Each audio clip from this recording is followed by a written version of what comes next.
You're listening to PetLifeRadio.com. Is your pet stressed out? Does your pet need annual vaccines? Which pet is best for a child? Would you know if your dog was in pain? Pet Life Radio presents The Pet Doctor, where you'll learn everything about keeping your pet healthy and happy. From pet care, pet meds, and grooming, to pet food, pet insurance, and dental care. This is the place to find out everything there is to know about pet wellness. Whether you have a dog, cat, reptile, or rabbit, you'll find answers for your pets straight from the vets. Because your pet health matters. Please welcome your Pet Doctor host, veterinary media consultant, and veterinarian, Dr. Bernadine Cruz. It's estimated that there are 10 million more cats in the United States than dogs. That's almost 82 million cats as of the end of 2006, and the number continues to rise. But with the increasing popularity of cats, the fact that these furry felines receive less veterinary medical care than their canine cousins makes you want to yowl. The latest figures reveal that in a single year, 83% of dog owners take their dog to the veterinarian as compared to only 64% of cat owners. Are cats just healthier than dogs? No, they can experience just as many maladies as dogs. Today I'll be speaking with the president of the American Association of Feline Practitioners, Dr. Valerie Creighton. We'll discuss how to recognize if your cat is sick as a dog and what to do to ensure that your feline friend experiences the best quality of its 9 lives. We'll be right back after this short break.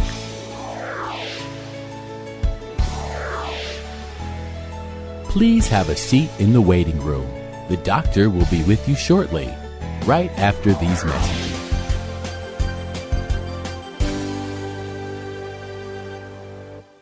Welcome to Personals.com. As a fellow cat owner, I know how finicky we are. From our friendships to our loves to just about everything. Not any old website is going to satisfy us. Here at Personals.com, cat lovers from all walks of life can celebrate the photos, the stories, and videos of their beloved family member. And if you're single, here's your chance to meet someone who's perfect for you. Share your personality today for free. See you soon. Personals.com. That's Purrsonals.com. Finally, a place to meet that special person. Flight 291 is now boarded. All passengers, please proceed to gate 4. And who's this traveling with us today? This is Bailey. She's never flown Midwest Airlines before. Hi, Bailey. She'll be fine.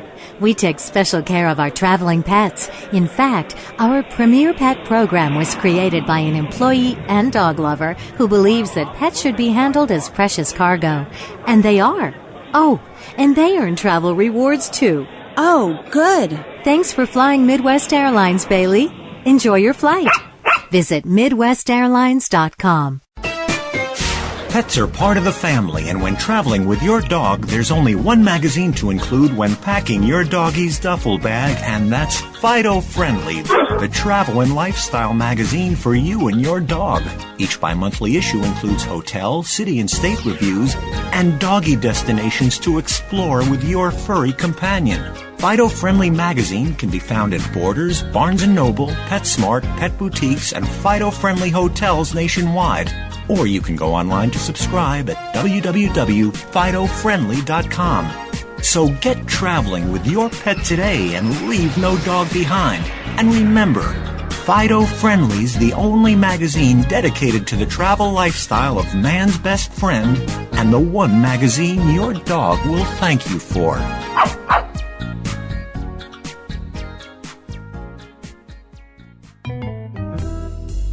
Want to know what cats like to eat for breakfast? Mice Krispies, of course. Learn everything there is to know about cats on Catitude with your host, Tom Dock. Each week, we'll spotlight a cool cat breed, give up-to-date advice on cat health, and check out spiffy new cat products. So curl up on the couch every week for a perfectly enjoyable time on Catitude. Every week on demand, only on PetLifeRadio.com.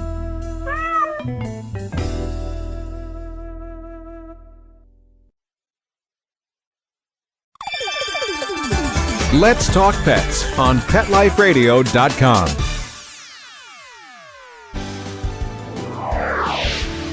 Welcome back to the Pet Doctor on Pet Life Radio with Dr. Bernadine Cruz. The doctor is in and will see you now. Dr. Creighton, thank you so much for being with us today. Well, it's wonderful to be here. And I have one of my kitties on my lap right now, Divot, my little gray kid. And I have to admit, there are times when I look at her that, gee, she just didn't eat breakfast. Is that a sick cat? Or am I just being the neurotic owner? Why do you think that people aren't taking their cats in as frequently as dogs?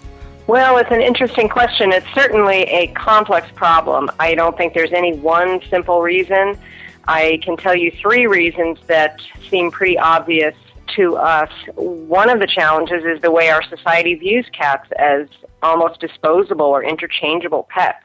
The image of the cat in our society is just as a creature who is less dependent on us than a dog is. I think the concept that cats are low maintenance, maybe because they don't need to be walked twice a day, has led to the misperception that cats are self-maintaining somehow and don't need medical care like dogs do. There's also the fact that many cat owners who want to be responsible pet owners just simply don't know what they're supposed to do to care for that cat. Puppies, for example, a lot of puppies come from breeders and pet stores where they get informed on how to care for that puppy as it grows older, whereas many kittens originally come from private parties who have a litter or stray cats, and so the owner is not informed as to the standard of care. And a third obstacle, I would say, as any cat owner knows, it's far more difficult to bring the cat to the veterinarian compared to the dog. It's just more stressful in most cases for both the cat and the owner to get the cat into the vet hospital. I totally agree with you. A dog is kind of all over you, constantly in your face. And my 2 cats, every once in a while, I have to look at them going, are you still alive? Because they're just snoozing in that sunbeam, and they move from little sunbeam to sunbeam, and they could care less. I go out, come back, going, that's nice to see you again. Where's the food? If, they really are going to be bothering me. Why should a pet owner go through all the trauma, and what are some hints of getting that cat to the veterinarian? We know it needs to go in, but what are some hints? How do you get your cat there? He sees you coming with a carrier, and it's under the bed. Right. He sees you coming with the carrier, and to the cat, I've always imagined that carrier is like bringing out the electric chair and just saying, here, kitty, come sit in the electric chair for me. It might as well be. You, as soon as you even look at the closet where that carrier is, they are under the bed, and you need to get the jaws of life to extract them out of there. And I think the reason for that is that kittens have a certain period when they're young, when they're open to new experiences. And as they reach adulthood, sometimes even by 6 or 8 months, they're starting to close those doors, and they don't really want to explore new experiences. They want the predictable. And so many kittens are kept in their regular environment, and they're not taken around except occasionally to the veterinarian where it's a medical experience, it's not a neutral experience, and they just don't get handled enough. And it really, really can help if you handle these kittens when they're young and travel with them. Then they will be far more open to that experience as they get older, and it won't be so traumatic. So sometimes taking them to the veterinarian just for a happy visit. So they go and we don't do terrible things to them like stick thermometers in their bums or give them a shot, but just kind of show up, get a treat, and leave. Would you suggest doing something like that? That's right. In fact, some of the more progressive feline-only practices have implemented something that's commonly called kitten kindergarten, where it's sort of like a kitten class. People can bring their kittens in, and for a non-medical socialization session in the hospital, often it's a group setting where there's other kittens, but they get used to being handled by strangers, playing with the other kittens, and of course traveling without the negative influence of medical procedures being done to them. And also finding a good carrier that can be both top and side loaded is helpful. Especially if you can leave the carrier out in the home someplace all the time, so it's just more like a benign piece of furniture to the cat, a nice place to curl up in rather than the electric chair scenario that I was talking about. One of the things that drives me crazy when people will bring in a cat to my clinic is they'll just have it in their arms or wrapped up in a towel. It's like, no, I'm on a very busy street. I said, gee, would you like me just to give you a carrier? Do you have one at home? Oh, no, it just sits in my lap. That drives me crazy. It shouldn't be free in the car. It shouldn't be in your arms. Something can happen. I tell people, if you have nothing else, pop them in a pillowcase, especially if there's a reason you need to get out of the house quickly. You can't find your carrier. Put them in a pillowcase. Put some type of ribbon around the top. You have a cat in a bag. It can still breathe. It may not be the best carrier, but it's an emergency situation. It's probably a little bit safer. Yeah, that is so true. The pillowcase is actually a brilliant idea. We recommend that to owners all the time when they, for whatever reason, cannot get their cat in the conventional carrier. Cats like to feel safe in a little bit of an enclosed space. And if you've ever had your cat crawl under the brake pedal while you're driving, you will never put your cat loose in the car again. Well, hopefully people are listening to that and realize it. With cats coming into the practice, we know that dogs need their vaccines, and so do cats. But many times people will say, well, my cat's totally indoors. Why do I need to vaccinate it? What would be your response to that? Well, many of the diseases that we vaccinate for, in fact, some of the very, very serious and fatal diseases that we vaccinate for in cats are airborne viruses, and they don't need to have direct contact exposure to get them. Just a cat walking through the backyard who is infected can easily infect an indoor-only cat. So keeping a cat indoors is definitely not a reason to not vaccinate that cat. Vaccinations in cats are probably done less frequently than they used to be. We're finding that they don't need to have the vaccinations every single year in many cases.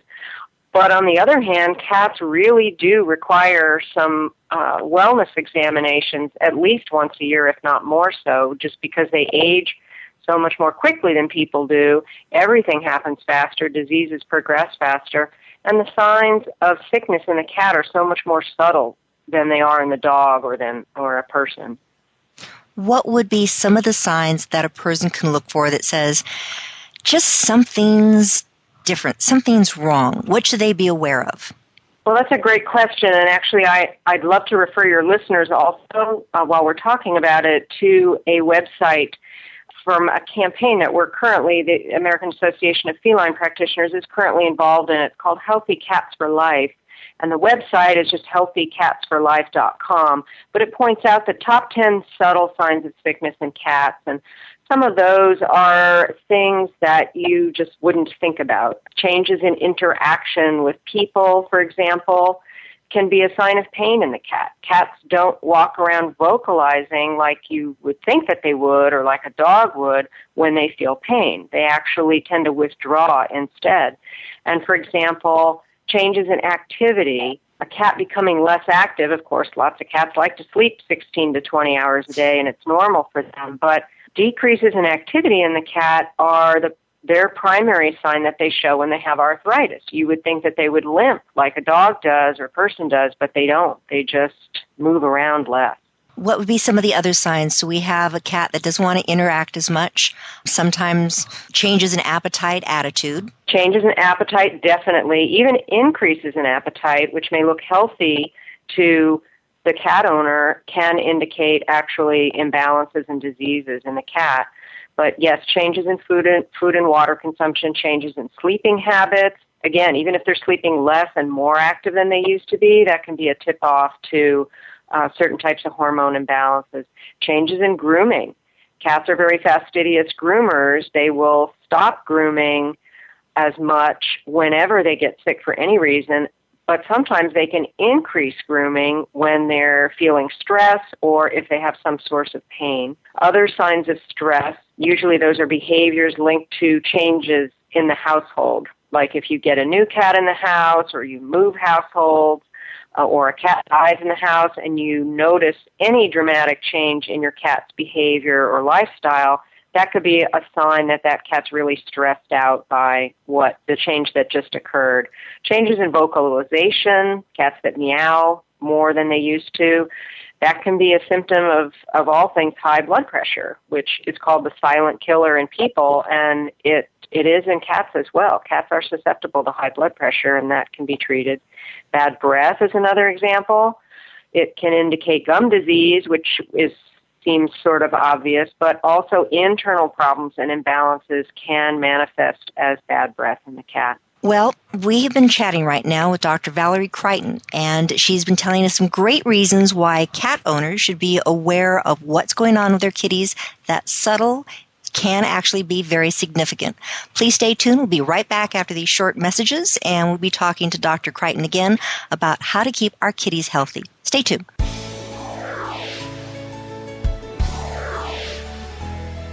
Please have a seat in the waiting room. The doctor will be with you shortly, right after these messages.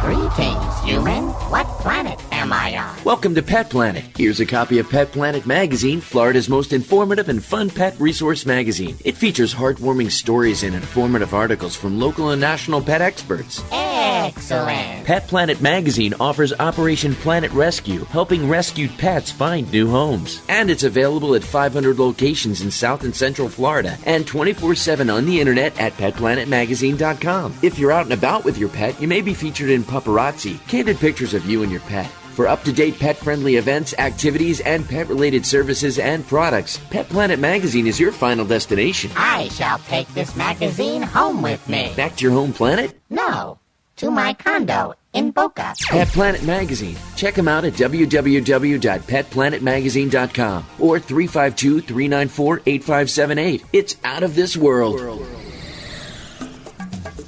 Ready to take a walk? Not just you, but your whole family.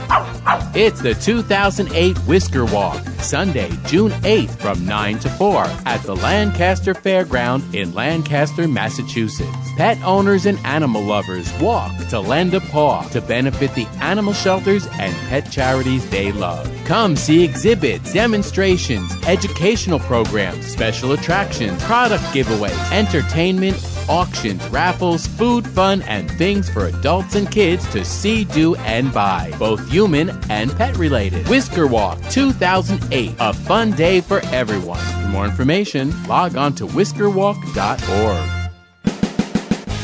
That's it. You're madder than a junkyard dog, and you're not going to take it anymore. Your feathers are ruffled, your dander is up, and you've got a definite bone to pick. Join us each week on Pet Peeves, the show that lets you dig through the dirt and unleash your passion for pets. Your host, pet expert and award-winning author Amy Shojai will talk about what makes you howl and what hisses you off. Pet Peeves every week on demand, only on PetLifeRadio.com.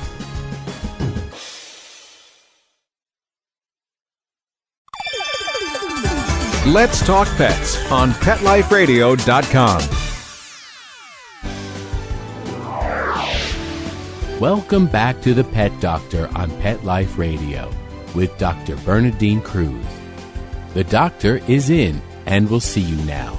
Dr. Creighton, you've been giving us some great information. You talked a little bit about vaccines. I know many of my clients come in concerned about, I hear that there are problems associated with vaccines, some vaccines causing cancer. How do you address that?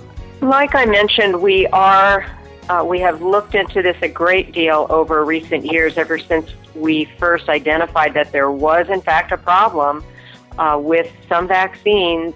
Really, any vaccine or injection potentially can cause a serious reaction or a cancerous tumor to grow under the skin of the cat. It's a very, very rare reaction.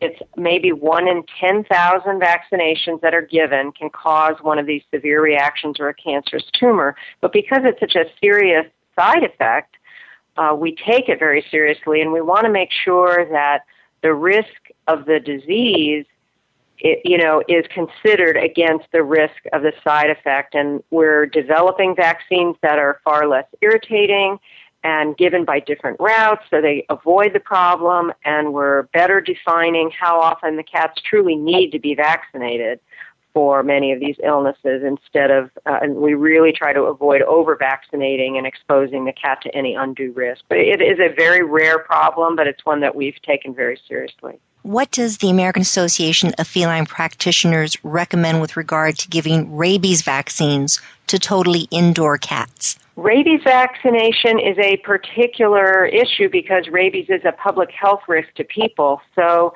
in many parts of the country, there's no choice. It is required by law in dogs and cats. In some parts of the country, for instance, most communities where I live here in Southern California, rabies is not a high risk and is not required by law in cats. So there are some options there because rabies is not an airborne virus. But in much of the country, rabies is a significant risk to cats and to people, and so there's just no two ways about it. They have to be vaccinated for rabies.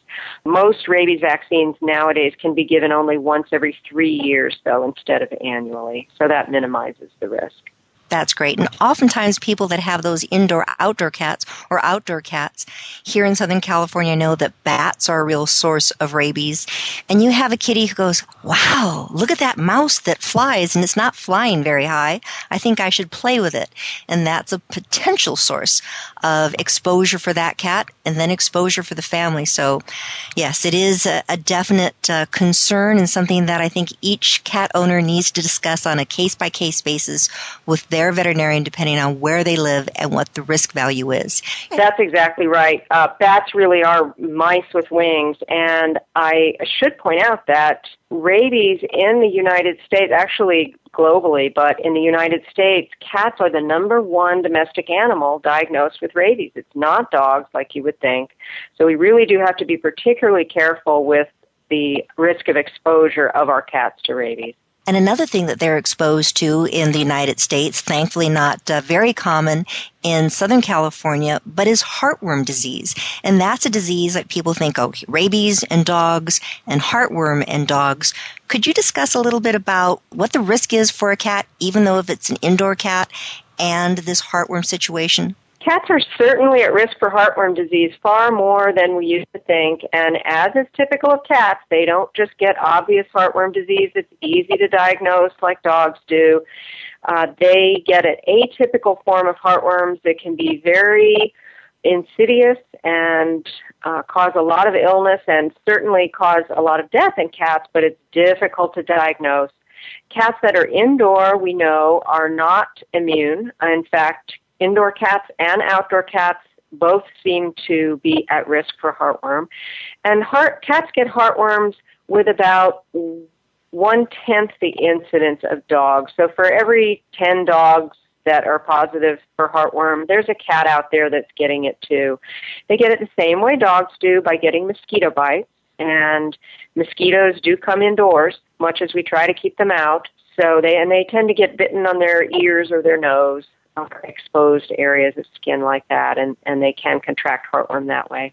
And you're saying that there are being typical cats, very atypical, hard to diagnose. Testing for this particular disease, prevention of the disease, what is a great way to prevent it, since testing we know is difficult? Prevention is the easy part. That's the good news. Prevention is easy. It's not very expensive, and it's very effective and does not make the cat sick at all. They can take one of a variety of once-monthly medications that are either applied topically or taken internally. And so cat owners should talk to their veterinarians if there are heartworms at all in their area in dogs, which many areas do have heartworms now that did not used to, then the cat really should be on preventive. It's so much easier to prevent than to test the cat to even see if it has heartworms, or certainly to treat the cat, which is virtually impossible to treat the cat effectively once it's got heartworms. And I know that some of the preventatives that are out there trying to get a pill down a cat's throat is definitely easier said than done. Thankfully, they even have just topicals that you can apply it to the skin, something you'll be getting through your veterinarian that makes the whole procedure so non-stressful for the owner as well as the cat. So such a good way of going. You had mentioned earlier about cats and sometimes being subtly sneaky about those disease signs. And I think that's very common as we have our senior cats. As cats are getting older, thankfully they're getting longer lifespans because great care by the owner, advances in veterinary medicine. Some of the problems that you're going to see in older cats, what would they be? What can people look for? How can they help them? Some of the most common things we're seeing in older cats today, older cats are at least as prone to getting cancer as older people are. And that can come in such a variety of forms that, again, it really comes down to looking for the subtle signs of illness, and one of which is unexplained weight loss or gain. And, of course, weight loss, if you recognize weight loss in your cat, you're probably going to think, gee, I wonder if she's all right. But one challenge is, do you really know if your cat's lost weight? For a 10-pound cat to lose a half a pound, that's a significant amount of weight loss. And yet, most of us as owners, especially if the half pound of weight loss has happened over a couple of months or more, it's not very noticeable to us. So it's important to bring your cat in, especially your senior cat. They really probably should go in twice a year for a regular wellness visit, and that will include weighing on a little baby scale that can detect as little as a quarter pound of change in body weight. In addition to cancer, we deal a lot nowadays with diabetes in cats. It's a huge issue. Thyroid imbalances, which are treatable. Diabetes is manageable. Chronic kidney problems, which cats can live with for 2 years or even much longer with proper home care. Those are some of the examples of the sort of the big ones that we see.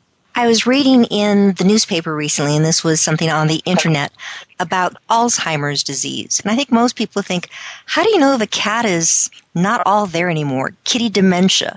What would you see with a kitty and kitty dementia? And is there something that can be done? Well, that is true. Cats do they call it senile cognitive dysfunction, but it's just sort of cat senility.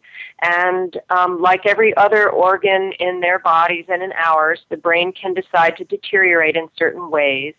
Changes in behavior, especially changes in interaction that happen.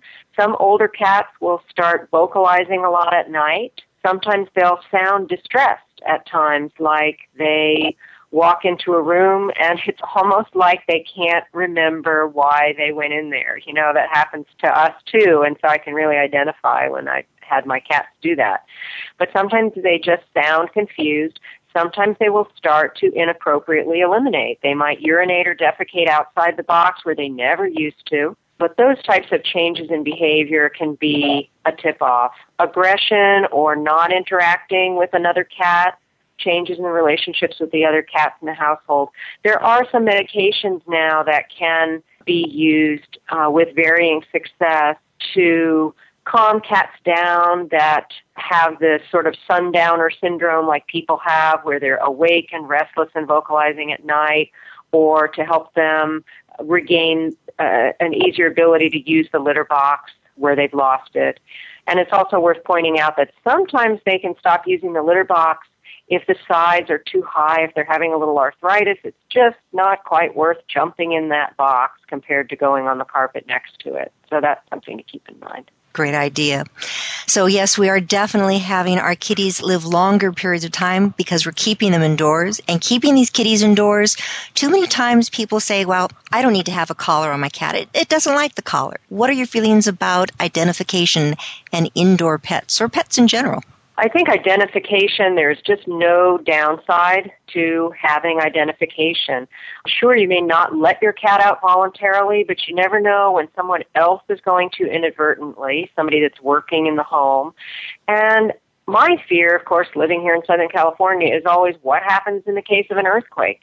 You know, you might be throwing the doors open, or they might not close properly, and your cat might get out. It might not normally wander out of your house, but if it's a cat that's afraid, can do unusual things. So collars are not harmful to cats. We do recommend what's called breakaway collars, so that if a substantial amount of tension's put on the collar, like the cat, that they will break away instead of strangling the cat or causing harm.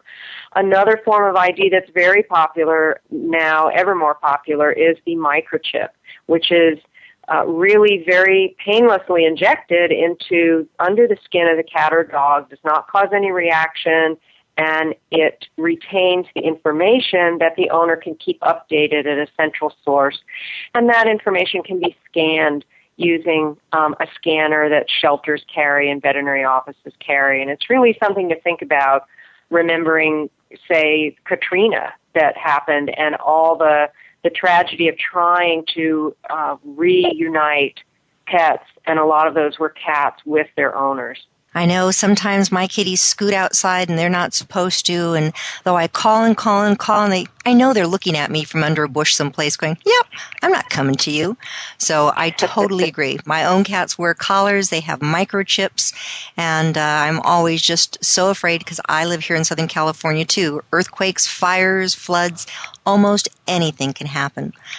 Dr. Creighton, I really appreciate you being on the show today. Can you tell the listeners again your website so people can go to and learn more about this Catalyst program and how to keep their kitties happy and safe and healthy? Yes, I am the president, as you mentioned, of the American Association of Feline Practitioners, which is an organization of veterinary professionals who are passionate about the health and well-being of cats.